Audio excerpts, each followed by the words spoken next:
નમસ્કાર મિત્રો, દેશ અને દુનિયાના તાજા સમાચાર જાણવા માટે આજે જ અમારી યુટ્યુબ ચેનલને સબસ્ક્રાઇબ કરો। તહેવારોની મોસમ દરમિયાન સોશિયલ મીડિયા પર ઘણીવાર વિવિધ સમાચાર અને વિડીયો વાયરલ થાય છે। આજકાલ રક્ષાબંધન નિમિત્તે વોટ્સઅપ અને ફેસબુક પર એક એવો જ મેસેજ અને વિડીયો ઝડપથી ફરતો થઈ રહ્યો છે, જેનાથી લાખો ખેડૂતોને આશ્ચર્યચકિત થઈ ગયા છે। એવો દાવો કરવામાં આવી રહ્યો છે કે કેન્દ્ર સરકાર રક્ષાબંધનની ખાસ ભેટ તરીકે પીએમ કિસાન સન્માન નિધિ યોજના હેઠળ ખેડૂતોના ખાતામાં 4000નો 24મો હપ્તો ટ્રાન્સફર કરવા જઈ રહી છે।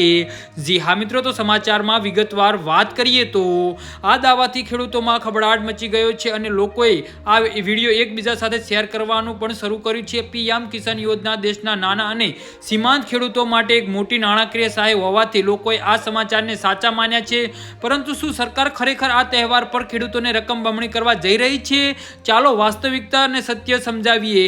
જ્યારે પણ ઇન્ટરનેટ પર કોઈ યોજના અથવા તો પૈસા સંબંધિત સમાચાર દેખાય છે ત્યારે લોકો વિચાર્યા વિના તેના પર વિશ્વાસ કરવાનું વલણ ધરાવે છે। આ વખતે વાયરલ વિડીયોમાં મોટા અક્ષરોમાં દાવો કરવામાં આવ્યો છે કે રક્ષાબંધન પર ખેડૂતોને રાહત મળશે। સરકાર 4000 સીધા તેમના ખાતામાં ટ્રાન્સફર કરશે। સામાન્ય રીતે પીએમ કિસાન યોજના હેઠળ દર 4 મહિને 2000નો હપ્તો આપવામાં આવે છે। પરિણામે 4000નો દાવોએ ખેડૂતોને ઉત્સાહિત કર્યા છે। જી હા મિત્રો, તો આના વિશે તમારું શું કહેવું છે તો નીચે અમારી કમેન્ટ બોક્સમાં જરૂરથી જણાવજો અને અમારી યુટ્યુબ ચેનલને સબસ્ક્રાઇબ કરવાની ભૂલતા નહીં। ધન્યવાદ।